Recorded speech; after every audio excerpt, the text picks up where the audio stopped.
In the autumn of 1853, on a decaying sugar plantation 40 miles south of Baton Rouge, an enslaved housemaid named Céline was ordered into her mistress's bedchamber and told to bolt the door from the inside. She did not come out for 11 days. When the overseer finally broke the lock on the morning of November 14th, what he found inside that shuttered room was so unspeakable that the family paid the parish sheriff $600 in silver to burn every document pertaining to the estate of Madame Honorine Thibodeau. But 3 pages survived. They had been folded inside the lining of a slave's apron and carried out the back gate of Bellefontaine before dawn. I have spent 4 years tracing where those pages went, and what they contain rewrites everything we thought we knew about how wealth was transferred in the last years of the old French plantation system in Louisiana.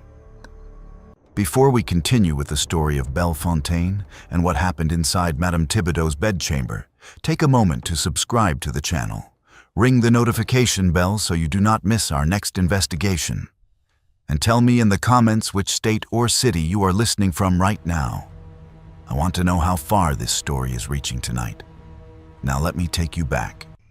Let me take you back to a river parish where the Spanish moss hung so heavy from the live oaks that it smothered sound, where the sugar boilers ran day and night from October through January, and where a single family, the Thibodeau, Berhold, had owned the same 720 arpents of bottomland since 1741. Bellefontaine was not the largest plantation in the parish, but it was the oldest. The big house had been built in the French colonial style, raised on brick piers against the flooding of the Mississippi. Its wraparound gallery shaded by 6 enormous oaks planted by the founder, Armand Thibodeau, more than a century before our story begins. The walls were cypress. The floors were heart pine so dark they looked almost black. And by the time Madame Honorine Thibodeau took to her bed in the spring of 1853, the house had outlived 3 generations of the family that built it. She was the last of them. Her husband, Leopold, had died 15 years earlier of yellow fever. Her 3 sons had each died young, the 2 in infancy, and the 3rd, her beloved Pascal, at the age of 19 in a duel over a gambling debt in New Orleans. She had 1 surviving child, a daughter named Odette, who had married a merchant from St. Louis and who had not set foot on Bellefontaine in more than a decade. Honorine was 73 years old in the autumn of 53. She weighed less than 90 pounds. Her left side had gone slack after what the parish doctor called a small stroke the previous winter, and she could no longer walk without assistance. But her mind, the house servant said, was sharper than it had ever been. And her cruelty, which had always been formidable, had narrowed to a single obsessive point. She would not let Odette have Bellefontaine. The household at Bellefontaine in the autumn of 53 consisted of the following: a Madame Honorine herself, confined to the large corner bedchamber on the 2nd floor that overlooked the back gardens. Her nephew, Arsène Pontalba, 34 years old, unmarried, who had arrived from New Orleans 3 years earlier, ostensibly to help manage the estate and who had not left. An overseer named Bertrand Sicard, a Cajun from the Atchafalaya Basin, coarse of manner but exacting in his work. A Creole housekeeper named Madame Voisine, born free in Saint-Domingue, who had come to the plantation as a girl after the uprising, and who had served the Thibodeau family for 51 years. And 47 enslaved men, women, and children, of whom 9 worked inside the house and the remainder in the cane fields and the sugar mill. Of the 9 house slaves, 1 name will concern us above all others: Céline. She was 26 years old. She had been born on Bellefontaine. Her mother, a seamstress called Philomène, had been Honorine's personal maid for 30 years before dying of consumption in the winter of '51. After her mother's death, Céline had been moved up from the laundry and assigned to serve Madame Thibodeau directly. She was, by every account I have been able to recover, a quiet woman.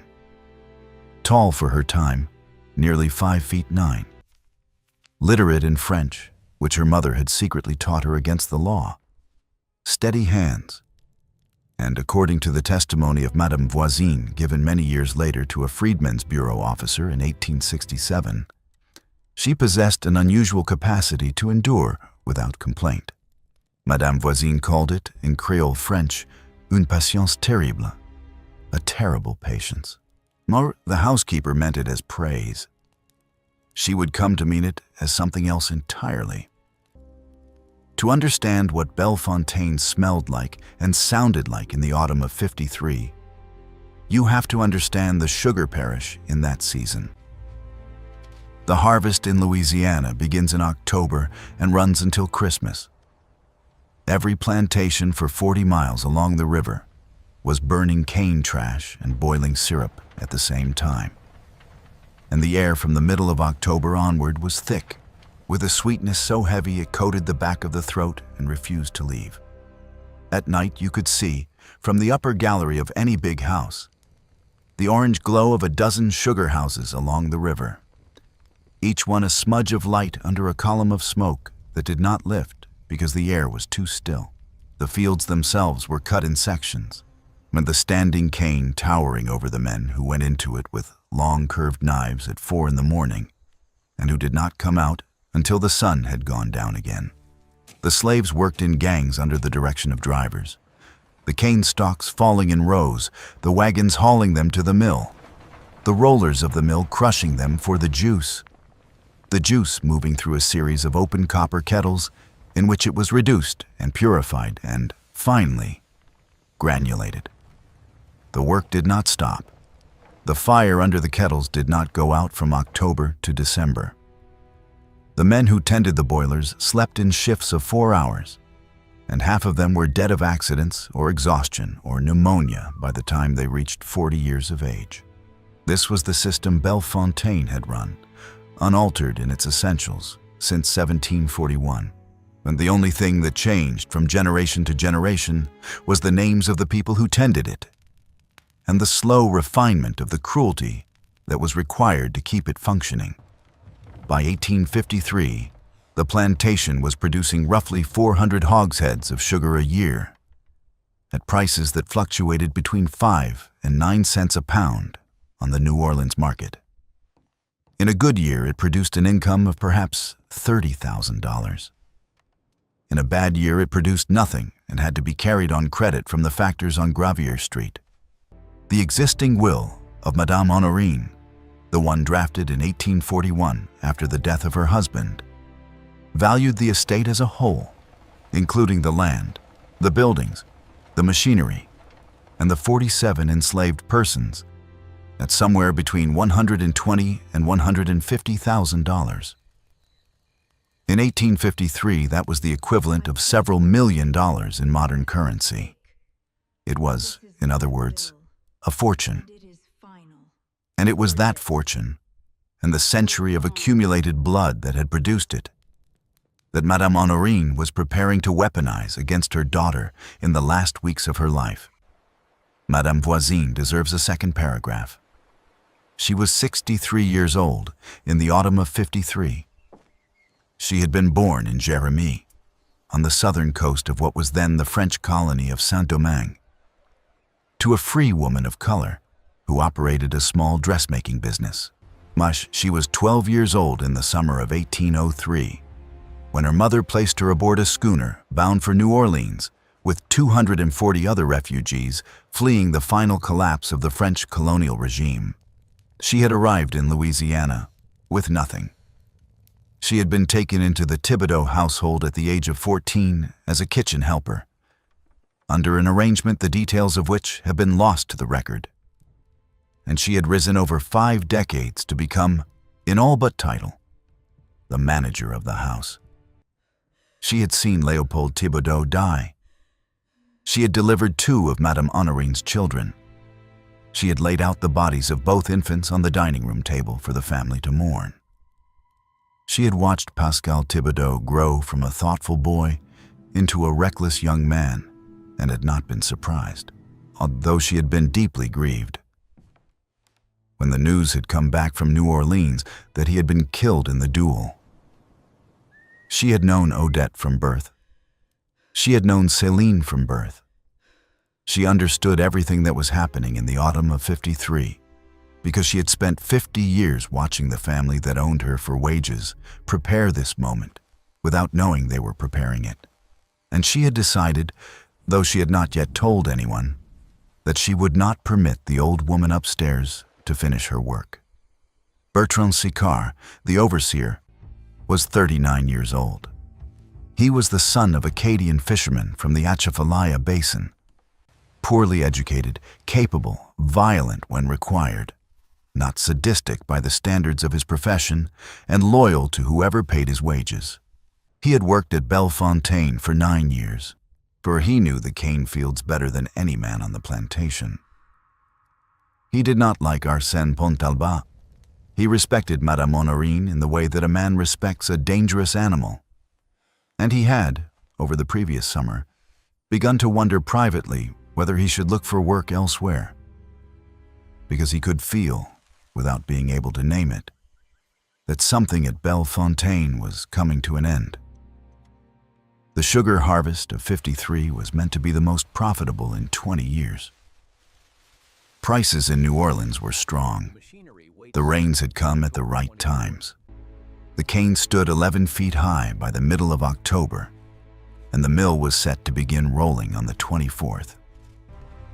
But on the afternoon of October the 12th, an event occurred at Bellefontaine that would eventually draw the parish sheriff, a notary from Baton Rouge, a Catholic priest from Donaldsonville, and finally a team of men with shovels to a place in the back garden where nothing was supposed to be buried.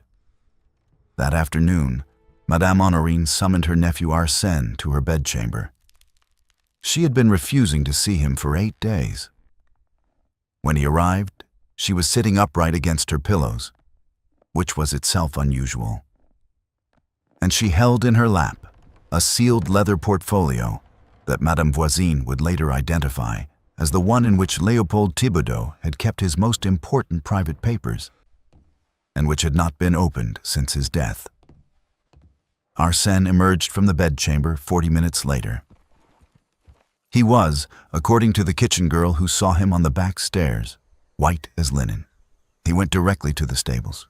He ordered his horse saddled. Then he rode to Donaldsonville and did not return for 3 days. On the afternoon of October the 15th, Arsène returned with a notary. The notary was a man named Auguste Delacroix, 61 years old, known throughout the parish as a meticulous drafter of wills and acts of donation. He carried a leather satchel and a case of writing instruments. He was shown directly to Madame Honorine's bedchamber, where he remained for 2 hours. When he came out, Madame Voisine asked him, in the corridor, whether Madame was intending to revise her testament. The notary looked at the housekeeper for a long moment. Then he said, in careful French, that what Madame Thibodeau was intending was not a revision. He descended the stairs without further explanation and rode back to Donaldsonville. That evening, Céline was called upstairs. She had served Madame's dinner in the bedchamber every evening for 2 years. This was not unusual. What was unusual was the instruction she received when she entered. Madame Honorine, propped against her pillows by the bolsters her housemaid had arranged that morning, told Céline to set down the tray and to close the door. Céline closed the door. Then Madame Honorine told her to turn the key in the lock. Céline turned the key. Then Madame Honorine, in a voice so low that Céline had to step closer to the bed to hear it, told the young woman that she was to remain in that room, not leaving for any reason except to empty the chamber pot in the adjoining closet, and that Madame Voisine would bring food to the door at intervals, but would not be permitted to enter. Céline was to sleep on the small daybed at the foot of Madame's own bed. She was not to speak to anyone through the door.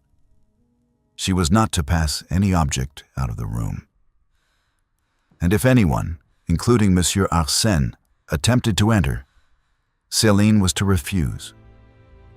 Céline, who was 26 years old and who had been owned by this family her entire life, who had watched her mother die in a drafty room behind the kitchen because Madame Honorine would not permit a doctor to be called for a slave, said nothing. She set down the tray. She turned back to the door. She locked it. And for 11 days, she did not come out. It would be easy at this point in the story to leap ahead to the morning of November the 14th and to what the overseer found when he broke the lock. I will not do that yet.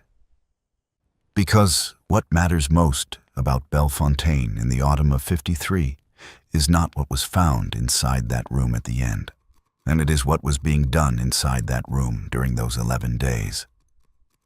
And to understand that, we have to understand what Madame Honorine Thibodeau was willing to destroy in order to protect her hatred of her only surviving daughter.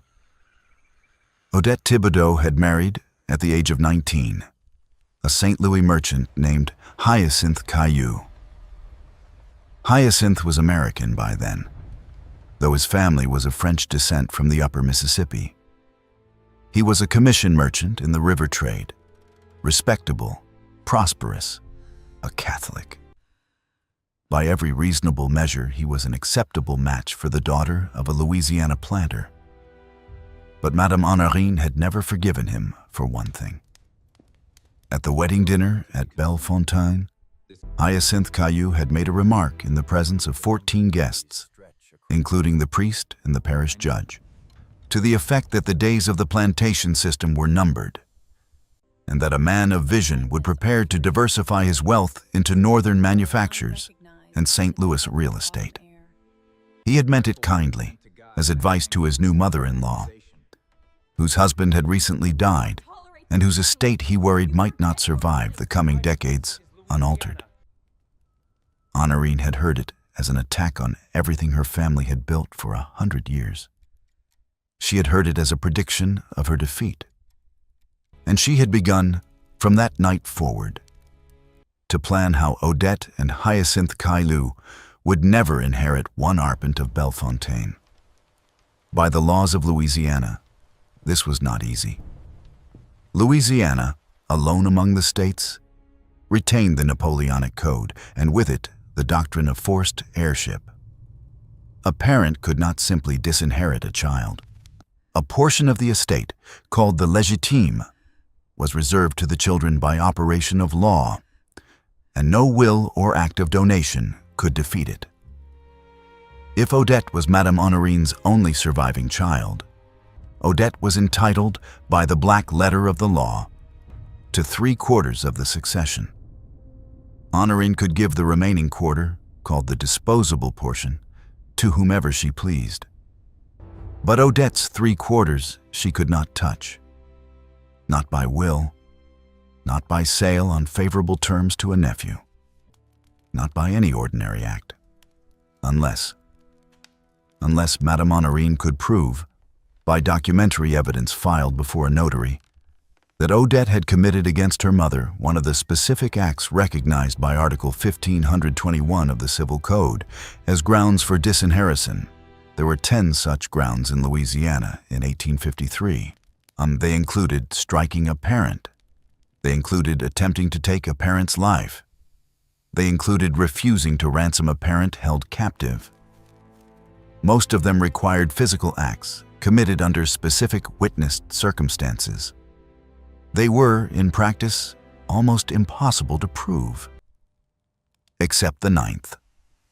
The ninth ground for disinheritance, under the Civil Code of 1825, as it stood in Louisiana in the autumn of '53, was this.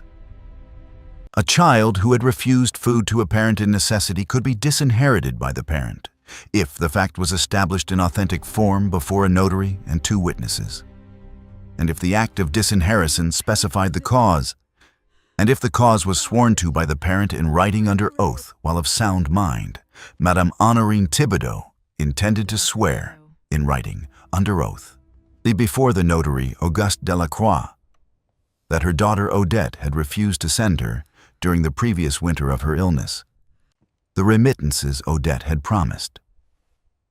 She intended to swear that she had written 3 letters to Odette requesting assistance, and that none had been answered.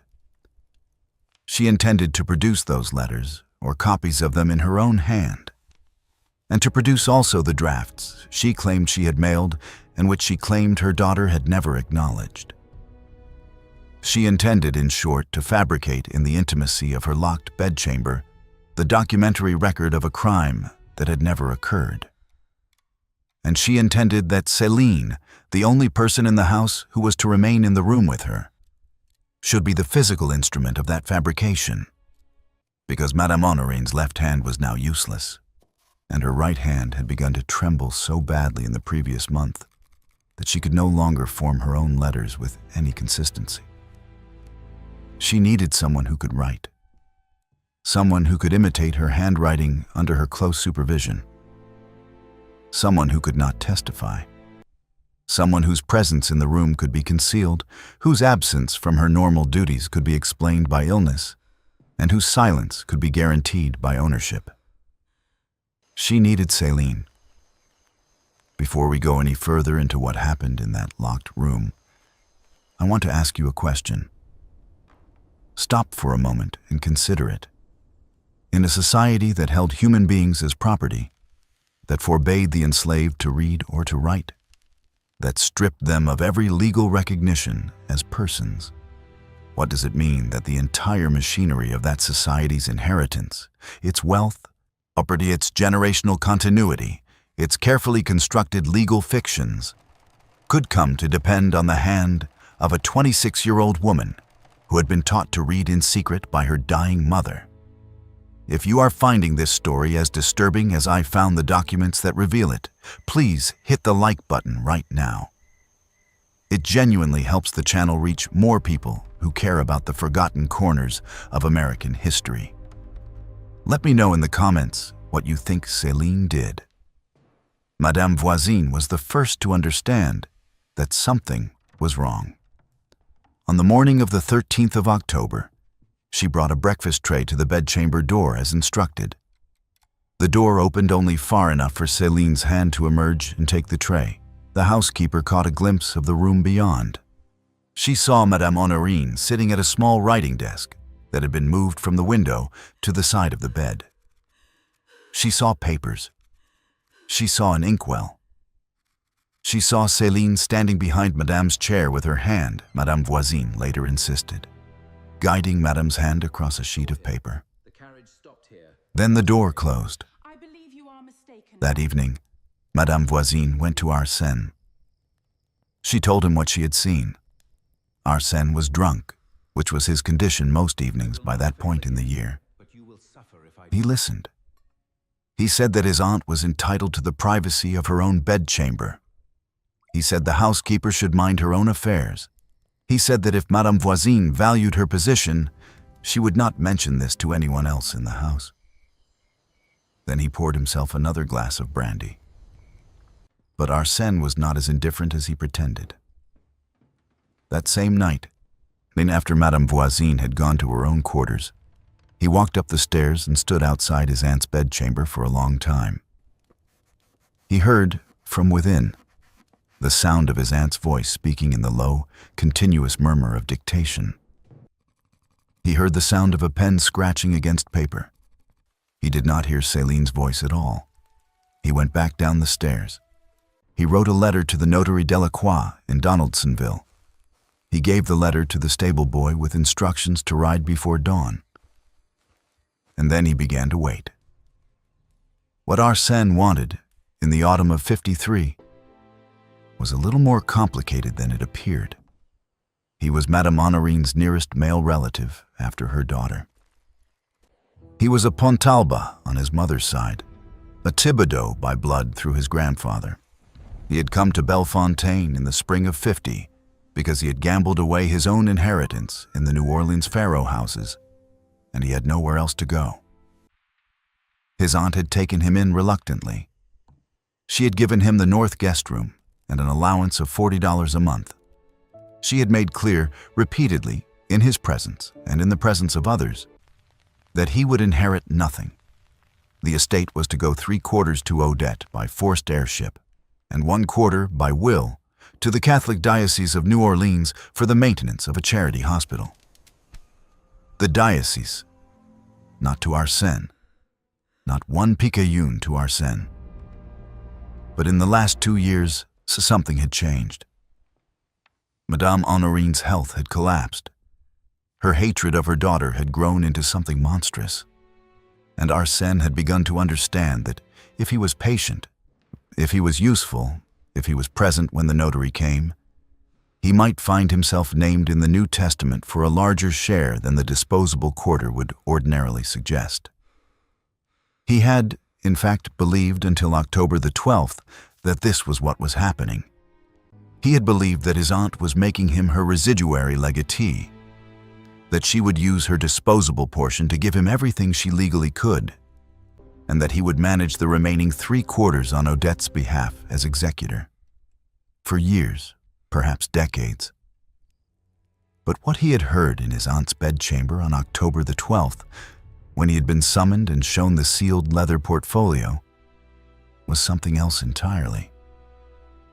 His aunt had told him that she intended to disinherit Odette altogether, completely, by sworn affidavit under Article 1521, or she had told him that she would then leave the entire estate, every arpent, every slave, every stick of furniture, by New Testament to 2 parties jointly. Himself, Arsène Pontalba, to receive 1/2, and the Diocese of New Orleans to receive the other half in trust for a foundation in the name of her dead son Pascal. Half of Bellefontaine, half of 720 arpents of sugar land, half of 47 slaves, half of the house itself, the oldest French colonial house in the parish, with its cypress walls and its heart pine floors and its 6 enormous oaks. It was more than Arsène had ever dreamed. And he had walked out of that bedchamber on October the 12th, white as linen, not because he was horrified. He had walked out white as linen because he understood, at last, that he had become necessary to his aunt's revenge. And because he understood that revenge would make him rich. And because some part of him, the part that still remembered being a boy and being held by his aunt on the gallery at Bellefontaine on a summer evening 30 years before, recoiled at what he was about to help his aunt do to his only cousin. He recoiled. And then he rode to Donaldsonville and he brought back the notary. The notary Auguste Delacroix deserves a paragraph of his own. He was not a bad man. He was, by the standards of his time and profession, a conscientious one. He had drafted testaments for 40 years in the river parishes, and he had seen every variety of family cruelty that wealth can breed. He knew, when he arrived at Bellefontaine on October the 15th, what Madame Honorine was proposing. He had received her preliminary letter the week before. He had read Article 1521 3 times on the ride to the plantation. And he had made, before he dismounted in the oak alley, a private decision. He would take Madame's declarations. He would record them. He would take the evidence she presented. But he would not certify the act of disinheritance until he had personally written to Odette Caillou in St. Louis and given her the opportunity to respond. This was not required by law. Under the code, the parent's sworn statement before the notary and 2 witnesses was sufficient. But Delacroix had his own conscience, and he had, filed away in the sitting room of his office in Donaldsonville, 3 letters from Odette Caillou, written over the previous 18 months to the parish priest of Donaldsonville, now inquiring after her mother's health and enclosing remittances in cash to be used for her mother's care at the priest's discretion, since the mother had refused to correspond directly. Delacroix knew, in other words, that Madame Honorine's claim was false. He did not yet know how he would act on that knowledge. But he had decided, riding through the oak alley on the 15th of October, that he would not act against it either. The truth is in here. He spent 2 hours in the bedchamber. He took down, in his notary's precise script, the sworn declarations Madame Honorine dictated to him. He noted, in his private journal, that Madame's declarations were supported by what she called copies of her letters, and of letters allegedly sent by her daughter, and that these documents, he observed with interest, all appeared to be written in the same hand, and namely, Madame Honorine's own. He noted that the copies of Odette's alleged letters contained, in their phrasing, several Louisiana French idioms that Odette, having lived in St. Louis for a decade and having written her mother in English for years, would have been unlikely to use. He noted that Madame Honorine was dictating her declarations in a voice that was, though weak, entirely lucid, and that she appeared to be of sound mind within the legal meaning of that term. He noted all of this, and then he took the documents Madame Honorine handed him, sealed them in a leather satchel, placed them in the locked chest, bolted to the floor of his office the next day, and wrote, that same evening, a letter to Odette Caillou in St. Louis, telling her nothing specific, but requesting that she come immediately to Louisiana on a matter concerning her mother's estate. That letter would not reach St. Louis until November the 2nd. Odette would not leave St. Louis until November the 5th. She would not arrive at Bellefontaine until November the 18th. By then, everything would be over. Inside the locked bedchamber, meanwhile, through the last days of October and the first 2 weeks of November, Céline was doing what she had been told to do. And it was something almost no one in the house understood, because almost no one in the house could have done it. She was forging her mistress's correspondence, under Madame Honorine's direction, sitting at the small writing desk beside the bed. Céline was producing, one after another, the letters that would constitute the evidence of Odette's alleged refusal of support. There were 3 categories. First, copies of letters Madame Honorine claimed to have written to Odette during the previous winter, begging for remittances. These Céline produced in an imitation of her mistress's own hand, which she had studied by watching Madame Honorine write for 2 years. Second, letters from Odette to Madame, replying with refusals or with silence. These were harder. Céline had never seen Odette's hand. Madame had preserved, in the sealed leather portfolio her husband had left, 2 genuine letters Odette had written to her father many years before. Céline had these in front of her. She studied them. She practiced on scraps of paper. And then she produced, in Odette's hand, as best she could imitate it, replies that were curt, yet dismissive, and cruel. Third, and this was the most audacious of the 3, an affidavit in Odette's own hand and over Odette's forged signature, allegedly written to a St. Louis notary, acknowledging that she had received her mother's requests and had decided not to respond. This document was intended to be discovered, much later, among Odette's papers, and to be produced against her in any legal challenge she might raise. It was the masterpiece of the forgery. It was also the document that, more than any other, reveals what kind of a woman Madame Honorine Thibodeau had become at the end of her life. Céline wrote these documents by candlelight, by oil lamp, by the gray morning light through the shuttered windows. She wrote slowly. She checked each letter against the genuine samples. She rewrote pages when her hand slipped or her imitation wavered. Madame Honorine watched her, correcting, insisting, demanding that the language be period appropriate, that the paper be aged with diluted coffee, that the ink be mixed with just enough iron gall to look old. When Céline finished a document, Madame Honorine would take it in her trembling right hand, hold it close to her face, and read it. Sometimes she would nod, and Céline would set it aside in the completed pile. Sometimes she would shake her head and hand it back, and Céline would burn it in the small porcelain dish by the bed and begin again. The physical process of producing a convincing forgery in 1853 was more complicated than we might think. Paper, first of all, could not be obtained fresh and made to look old. The grain of the paper itself, thus the weight, the rag content, the watermark, had to match what would have been available in the year the letter was supposedly written. Madame Honorine had for this purpose a stack of blank sheets that she had been collecting for years out of the backs of older correspondence, cutting the blank portions away, storing them in a locked drawer. She had sheets from 1852, 1851, 1850, each one separated by ribbon and labeled. The ink had to match the period. Iron gall ink in the 1850s oxidized to a particular shade of brown over the course of months and years, and a freshly mixed batch could not reproduce that color without aging.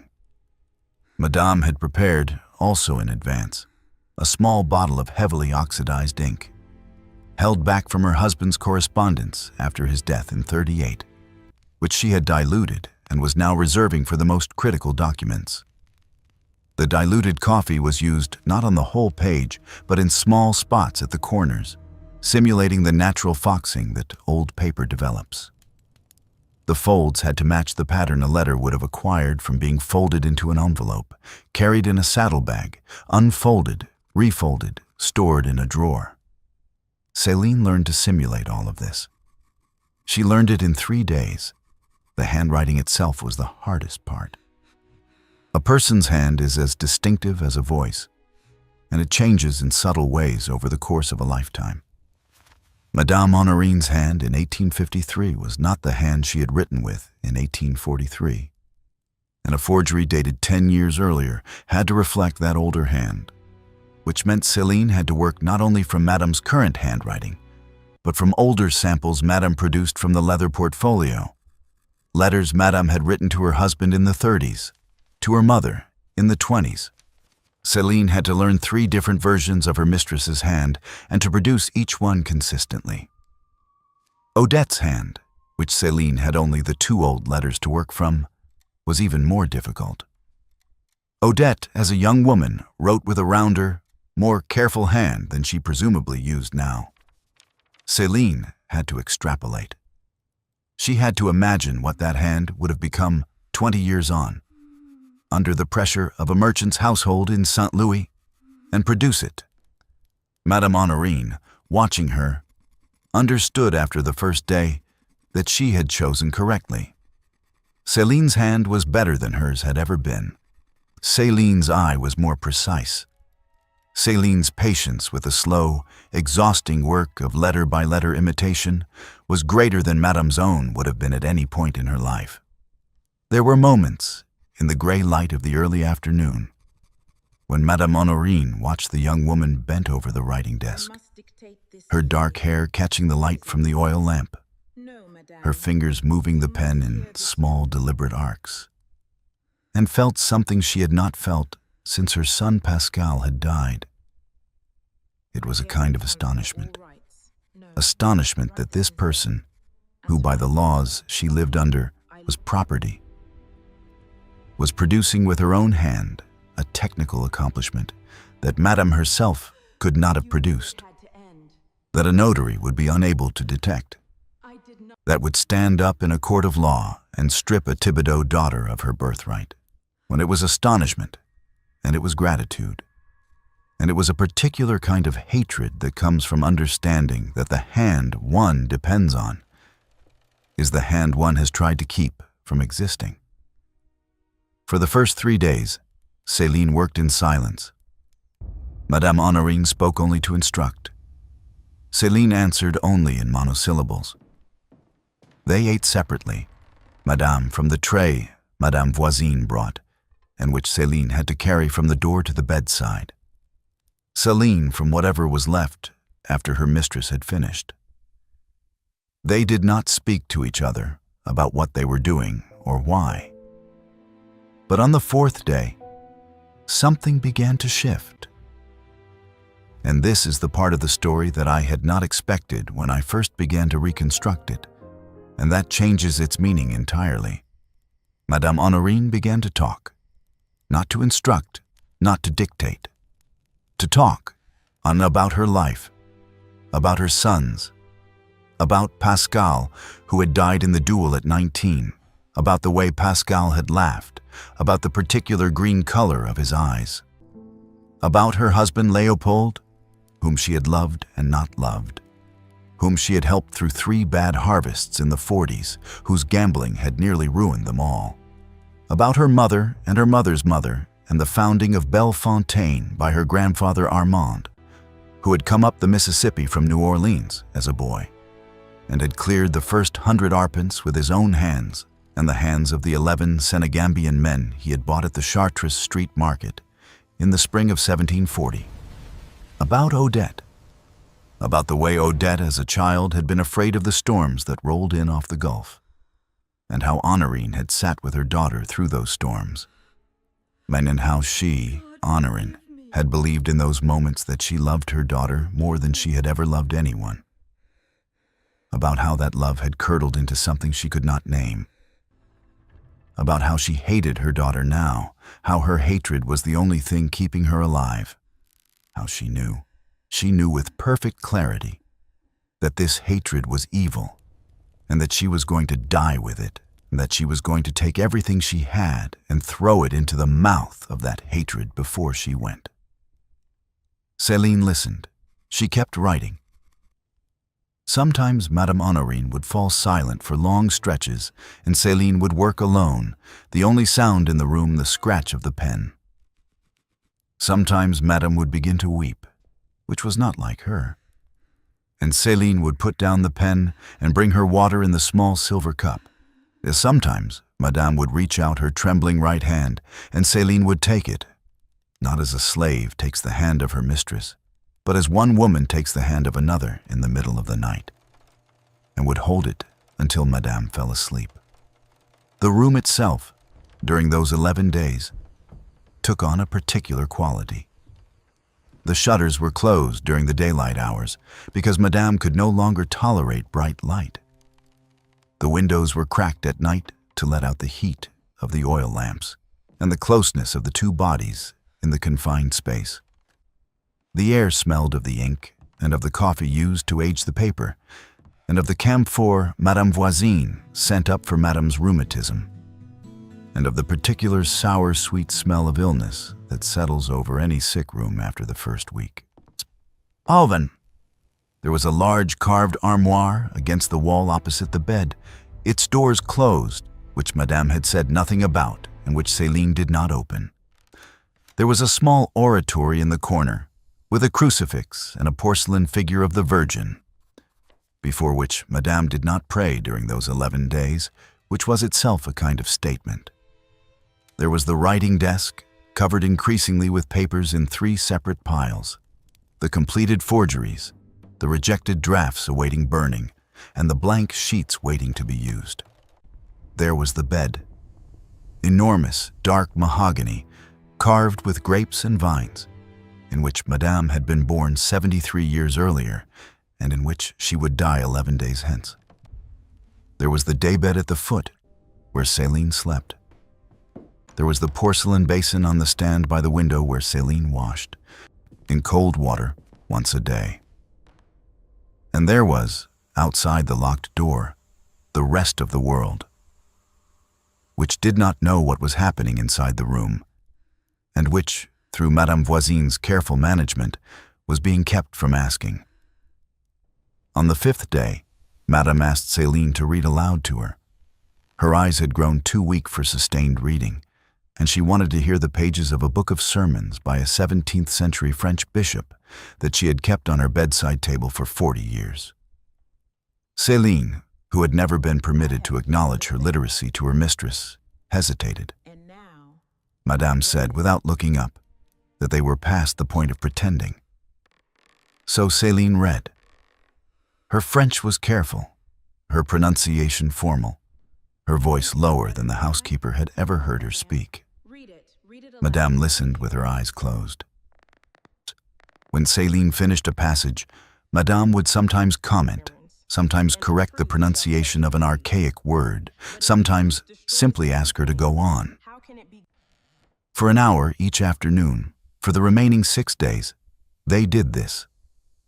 A woman who had owned another woman for that other woman's entire life, listening to her read from a book of Catholic sermons about mercy. In the gray light of a shuttered room in which they were jointly manufacturing evidence of a crime that had not been committed against a woman neither of them had seen in a decade. On the 6th day, Madame asked Céline whether her mother Philomène had been happy. Céline put down the pen.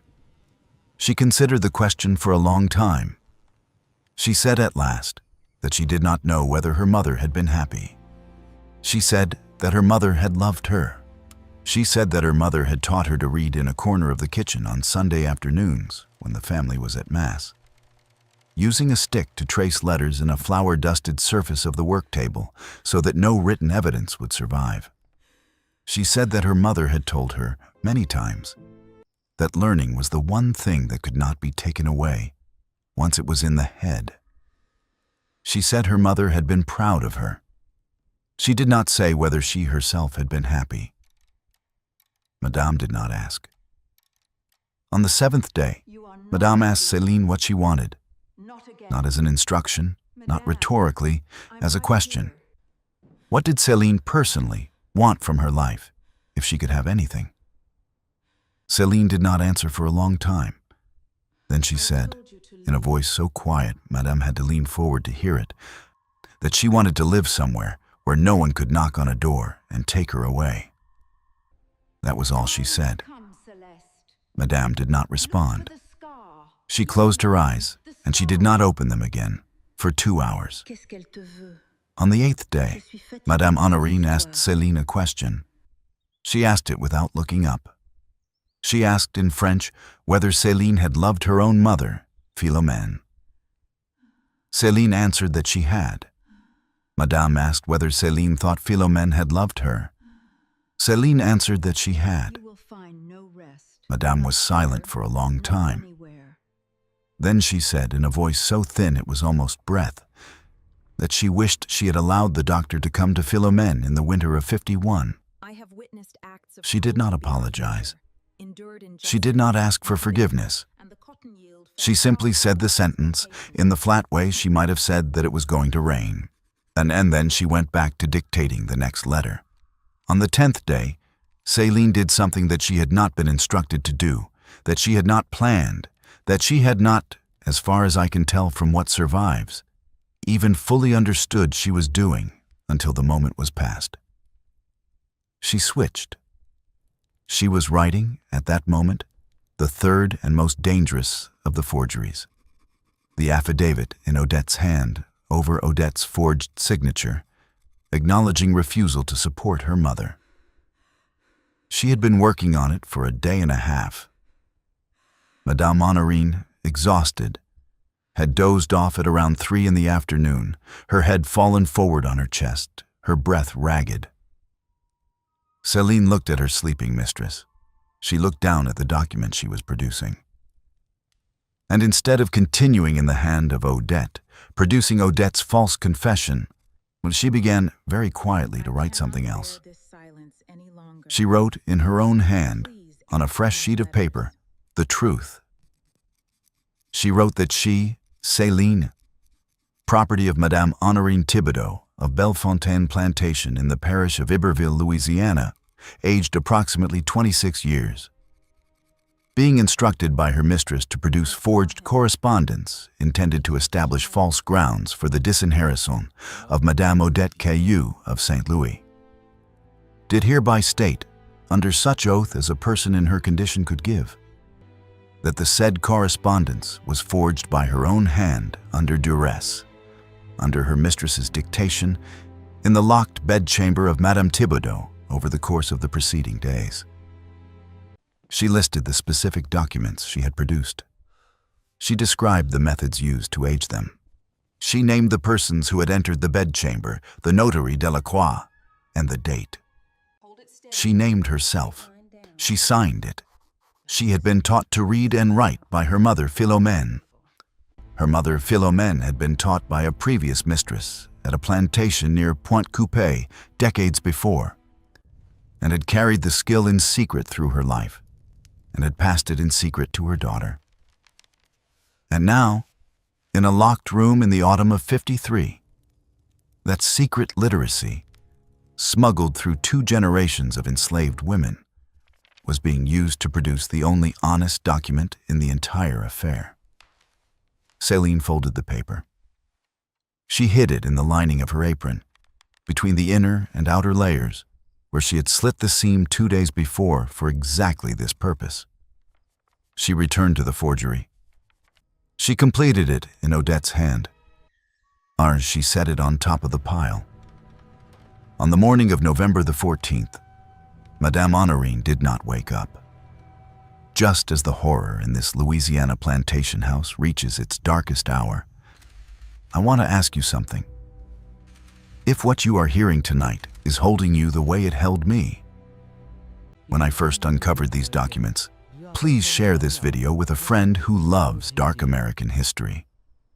Hit the like button to tell the algorithm that stories like this matter. And subscribe if you have not already. Because in our next investigation, we are traveling to the Pine Barrens of New Jersey to uncover a story of institutional corruption that has been buried for 170 years. Let us find out together what happened in the last hours at Bellefontaine. Céline found her mistress at about 6 in the morning. She had fallen asleep in the small daybed at the foot of Madame's own bed, as she had every night for 11 nights. When she woke, she heard, immediately, the absence. The sound of Madame's labored breathing, which had filled the room every night, was gone. She rose.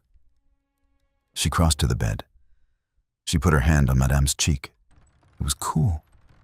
She stood there for a long time in the gray light. Then she did the only thing she knew to do. She opened the door. Madame Voisine, who had heard the door open, came at once from the other end of the corridor. She entered the bedchamber. She saw her mistress dead in the bed. She saw Céline standing by the writing desk with her hands at her sides. She saw, on the desk, the completed pile of documents. And she understood, in one long moment of looking from the papers to Céline, to Madame's body and back, and a great deal of what had happened in that room. She was a practical woman. She had served the Thibodeau family for 51 years. She did 3 things in the next hour. First, she closed the bedchamber door and locked it again, this time with Céline inside. Second, she went downstairs and woke the overseer, Bertrand Sicard, telling him that Madame had passed in the night and that the bedchamber must remain sealed until the notary could be summoned. Third, she sent the stable boy with a message, not to Arsène, who was sleeping off the previous night's brandy, and not to the notary Delacroix in Donaldsonville, but to the parish priest at the Catholic church 3 miles away, with a whispered instruction that the priest should come not to perform last rites, which were now too late but to witness. When the priest arrived at 8 in the morning, Madame Voisine took him directly upstairs. She unlocked the bedchamber door. She went inside with the priest and with Céline alone. And there, in the presence of the dead woman and the young slave and the old free Creole housekeeper, the priest, a Father Etienne Rouilly, 44 years old, Breton by origin, who had been at Donaldsonville for 6 years, heard from Céline's own lips what had happened over the preceding 11 days. Céline told him everything. She produced from the lining of her apron the statement she had written in her own hand on the 10th day. She gave it to him.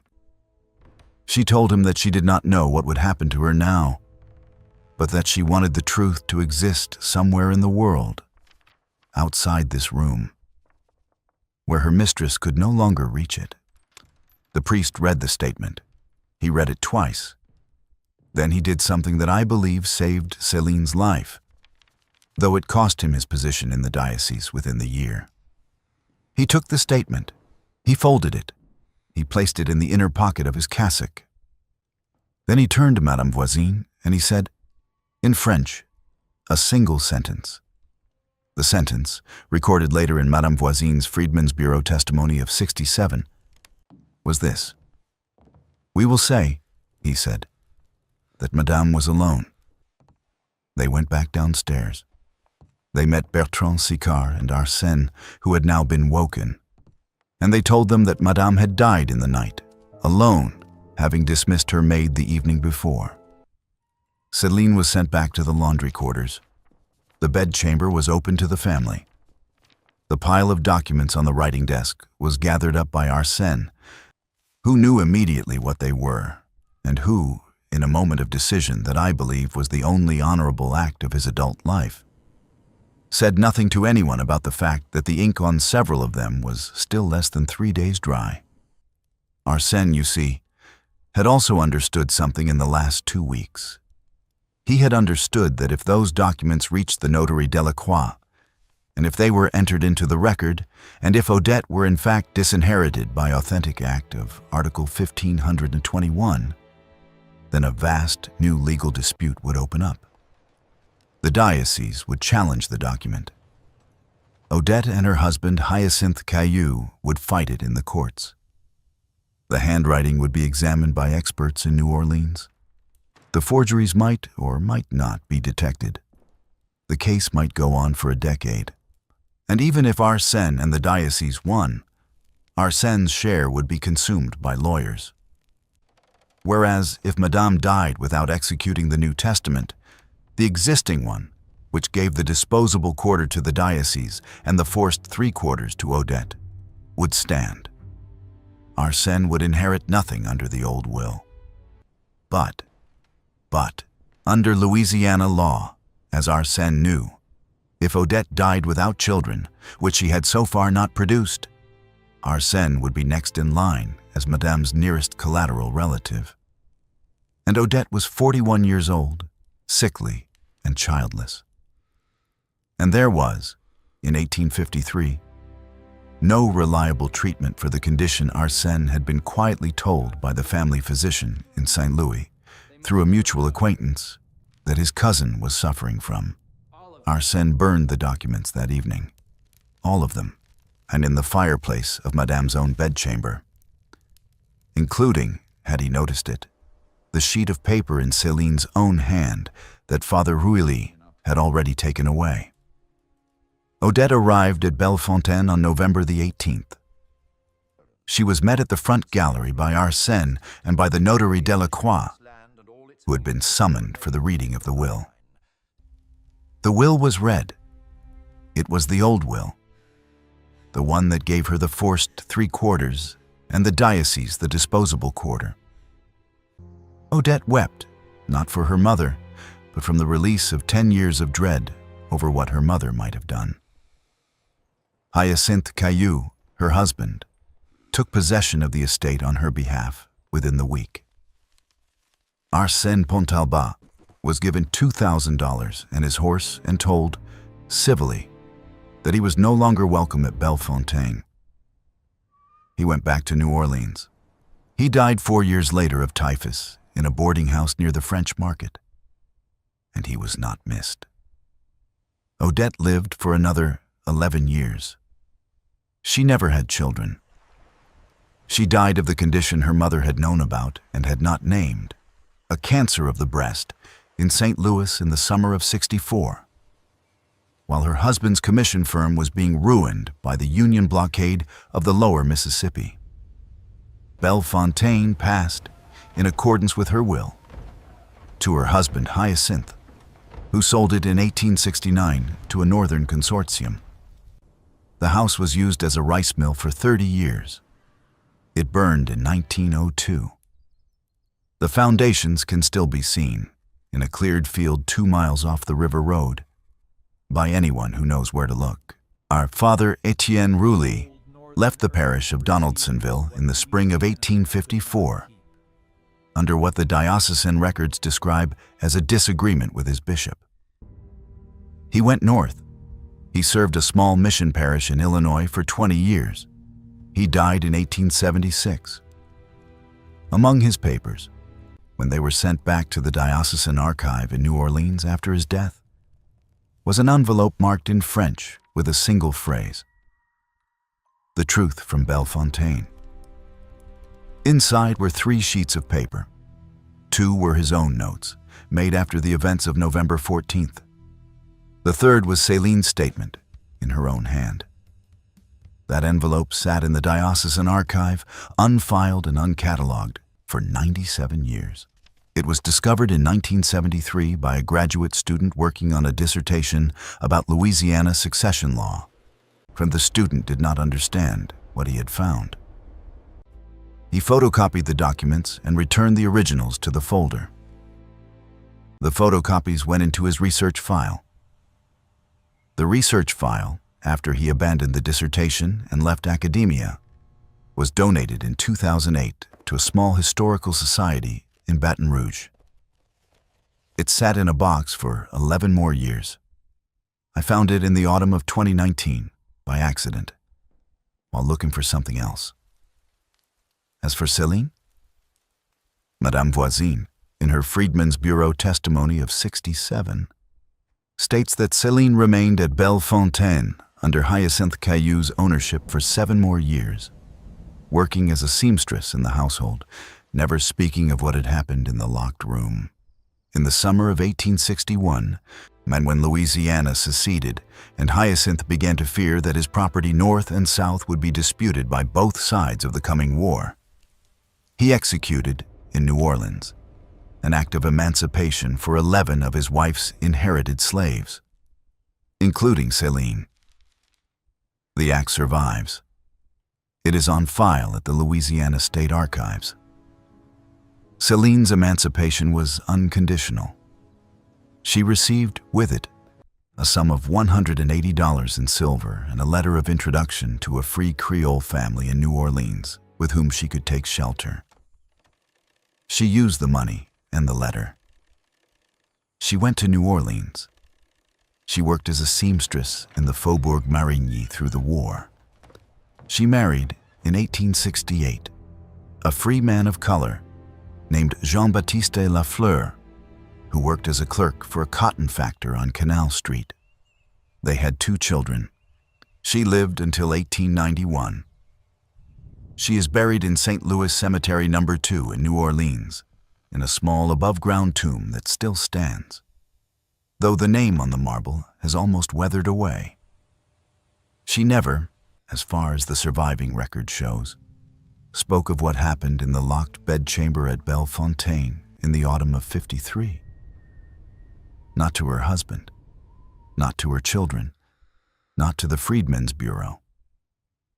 She left behind no diary, no memoir, no letters of her own. The only document we have in her voice is the one she wrote at the small writing desk on the 10th day, with her mistress sleeping beside her, which survived because a Breton priest in Illinois kept it in an envelope in his desk for 22 years, and which tells us, in one single page in a careful and practiced hand, what she did and why she did it. She did not free herself. She could not. The forgeries she produced for her mistress were destroyed with her mistress's death before they could do any damage, and her own honest statement was preserved by chance and conscience in places she never knew. The crime she was ordered to commit was never executed. The daughter was not disinherited. The plantation did not pass to the nephew. Everything her mistress tried to do in those 11 days was undone by her own death before it could take effect. And Céline's single honest document, which would have blown the forgeries apart had they ever been presented to a court, sat undisturbed for almost 170 years. But consider what she did. In a society that denied her every form of legal personhood, she produced, or from inside, a locked room in which she was held as an instrument of her mistress's hatred, a document that asserted her own existence as a moral witness. She described what she was doing. She refused to allow the record of it to rest only in the hands of the woman who had compelled it. She carried it out of the room in the lining of her apron. She placed it in the hands of the one free person she thought might preserve it. And she went back to her work in the laundry and said nothing and waited. The horror of Bellefontaine is not that a cruel old woman tried to disinherit her daughter. Cruel old women have been trying to disinherit their daughters for as long as there have been inheritances. The horror is the machinery. The horror is the idea that the entire weight of 113 years of a family's accumulated wealth, the land, labor, blood, and silence, could rest, in its final hour, on whether a 26-year-old woman who was not even considered a legal person would choose to use the hand her mother had secretly trained to produce a lie or to produce the truth. And it rested there because, and only because, the laws of that society had made her invisible. A person cannot be a witness. But Céline was not a person, under the Code Civil of 1825. She was a thing. Things do not testify. Things cannot lie in court. Things, in the cold logic of the Louisiana planters, were the perfect instrument of fraud, because no forgery produced by a thing could ever be traced back to a human author who might be called into a courtroom to confess. Madame Honorine Thibodeau understood this perfectly. It was why she chose Céline. It was why she locked the door. It was why she believed, as she dictated her lies in the gray October light, that she had solved the problem of her forced heirship daughter once and for all, by simply reaching for the one witness in her household who could never be a witness. She was wrong. Not because the law changed. The law did not change. Not because Céline was discovered, because she was not. Madame was wrong because Céline, whose mother's name was Philomène, and whose grandmother's name we do not know, had learned something in secret, generations deep, that Madame had never imagined. She had learned that the hand can testify even when the voice cannot. She had learned that paper outlives everything. She had learned that there are ways of speaking that do not require permission, that can be folded into the lining of an apron, that can be carried out of a locked room and placed in the palm of a priest. She had learned, in other words, that she was a person, and she had known it all 11 days, while her mistress sat beside her dictating the fiction that she was not. This mystery of Bellefontaine shows us something we do not want to see about how American wealth was built in the old French parishes of Louisiana. It shows us that the machinery of inheritance, the forms of law, the careful legitimations of property passing from one generation to the next, depended at their deepest and most intimate level on the compelled complicity of the people that same law refused to recognize as human. It shows us that a single locked bedchamber could contain, at the same moment, on the full ugliness of that system and a quiet, private act of human dignity that the system was not designed to permit and could not fully erase. Céline's statement exists. I have seen it. It is 12 inches by 8 inches. It is written in careful French in a hand that was never meant to have been trained. It ends with her signature, a single word, the only name she ever gave herself on paper in her entire life. And that signature, in the autumn of '53, in a locked room on a decaying sugar plantation in the parish of Iberville, is louder than every forged letter her mistress ever made her write. What do you think of this story? Do you believe that every corner of it has been revealed? Or do you think there are pieces still buried in the archives of Louisiana and the old diocesan records that might someday tell us more about Céline, about Father Roulis, about Madame Voisine, about who else might have known? Leave your thoughts in the comments below. I read everyone. If this story has stayed with you tonight, subscribe to the channel, ring the notification bell, and share this video with someone who loves dark American history. I will see you in the next investigation. Until then, I'm freezing. I'm bleeding. Slowly fading away. But don't worry, I'm fine.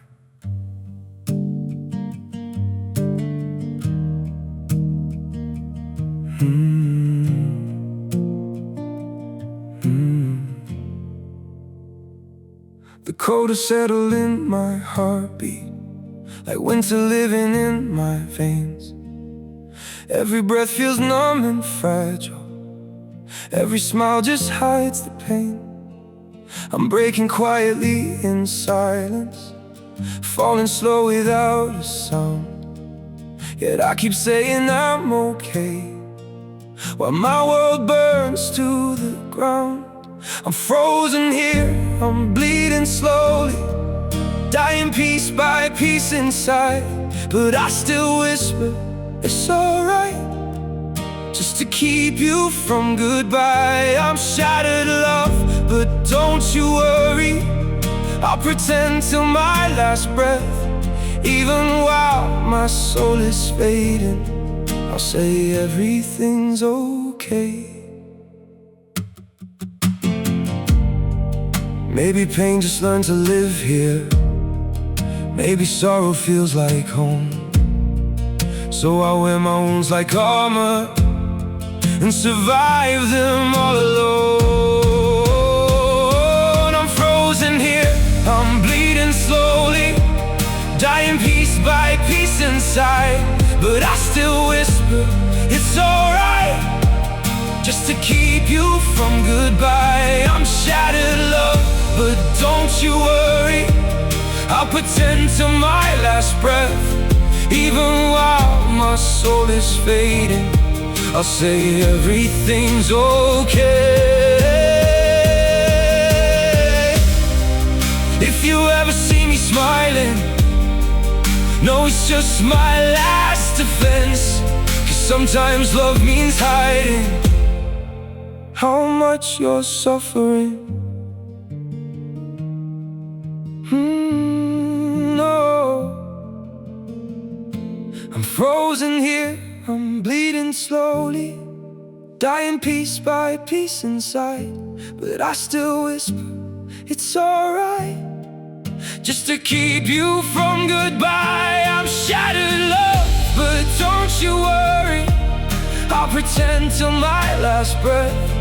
Even while my soul is fading, I'll say everything's okay. It's okay.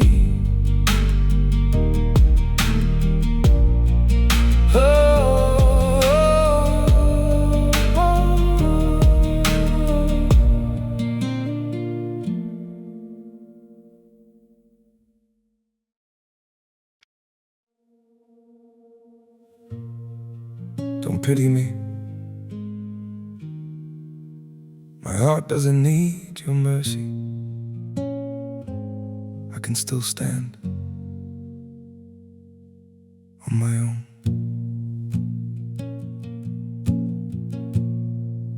I was broken by your leaving, fell deeper than I thought I would.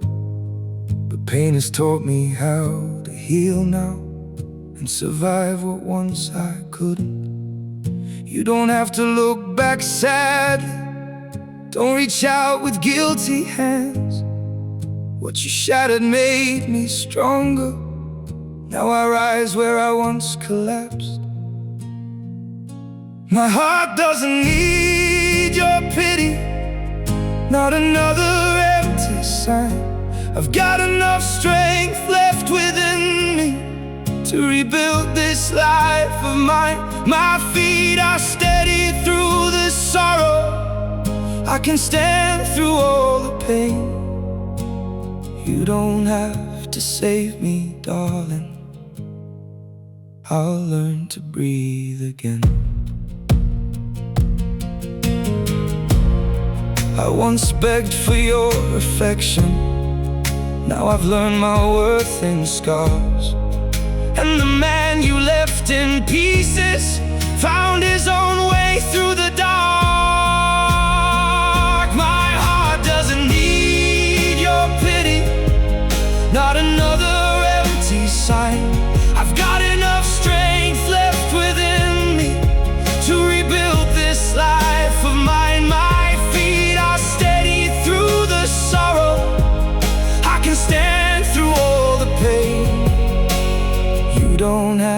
to save me, darling. I'll learn to breathe again.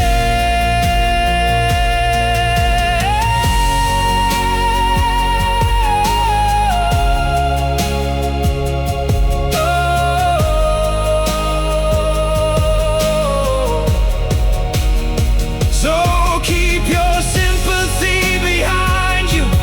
I don't need what's left undone. Sometimes losing who once broke you is how healing has begun. My heart doesn't need your pity, not another empty sign. I've got enough strength left within me to rebuild this life of mine. My feet are steady through the sorrow. I can stand through all the pain. You don't have to save me, darling. I'll rise alone again.